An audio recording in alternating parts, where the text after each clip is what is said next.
Radio Héritage, 99.7 MHz. Et dans le reste de l'actualité, l'ONG Camp Africa vient de doter la République démocratique du Congo de ses premières stations monitoring de la pollution atmosphérique dans la ville de Kinshasa. Ces stations de monitoring fonctionnant 24 heures sur 24, 7 jours sur 7 ont été implantées dans les 4 districts de la capitale.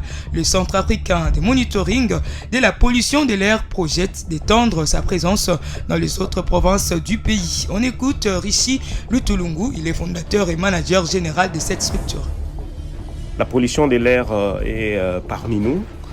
Écoutez, on ne sait pas la percevoir à l'œil nu, ni la ressentir par le toucher, mais la pollution, on les sent parmi nous et vivons ses effets.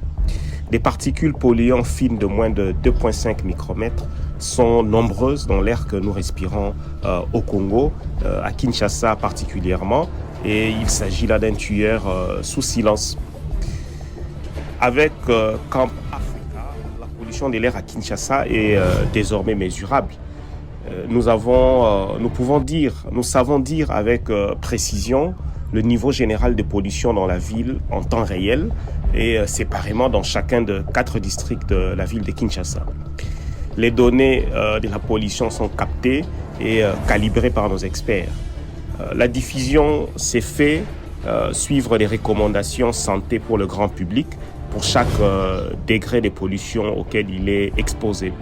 Nos données de la pollution dans Kinshasa sont consultables en temps réel depuis la plateforme AirVisual. AirVisual est une plateforme mondiale de mesurage de la pollution atmosphérique mise en place par la firme suisse IKE Air, avec laquelle nous sommes associés. Et vous savez, au niveau de Camp Africa, nous sommes fiers de pouvoir contribuer pour le compte de notre pays, la RDC, dans la plateforme et de pouvoir ranger la RDC parmi les pays au monde qui ont un mécanisme local pour mesurer la pollution de l'air. Notez que cette pollution atmosphérique, qui est une altération de la qualité de l'air, a un impact social, environnemental et économique. La population capte plusieurs maladies, outre l'AVC, malcroissance chez les enfants et autres maladies. On écoute une fois de plus Rishi Lutulungu. La pollution de l'air ou la pollution atmosphérique a un impact social, environnemental et économique non négligeable. Sur le plan environnemental, vous voyez les populations qui captent des maladies graves telles que des maladies pulmonaires, des maladies cardiaques. Voyez-vous les AVC qui sont devenus à la mode en RDC, des retards de croissance pour nos enfants, des malformations à la naissance qu'on retrouve de plus en plus dans notre pays et parfois sans explication. Vous retrouvez déjà tous ces problèmes en RDC. C'est pour dire que nous sommes déjà affectés par les effets de la pollution.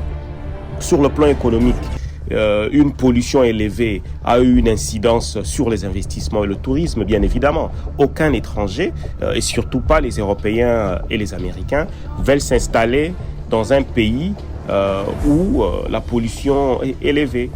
Vous pouvez vous faire une idée qu'en dehors du problème sécuritaire qu'on retrouve dans une partie dans l'est de notre pays, le tourisme congolais peine à attirer du monde en dépit du patrimoine culturel extraordinaire que nous détenons.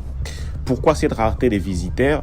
Écoutez, lorsque vous échangez avec des Européens, ils vous disent justement que la pollution est inquiétante en RDC.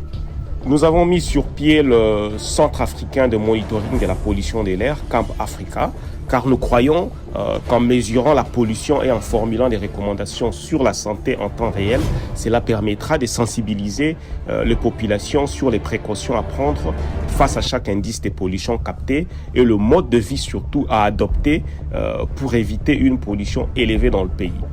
L'utilisation du charbon de bois, du kérosène, le diesel dans nos voitures doivent être amortis. Nous espérons aussi que le gouvernement puisse adopter des politiques publiques adéquates qui limitent la pollution de l'air et qui rendent les pollueurs responsables pour leurs actes. Rishi Lutulungu, il est fondateur et manager général de l'ONG Camp Africa au micro de Lionel Kioni. Dernière Radio Héritage, 99.7 MHz.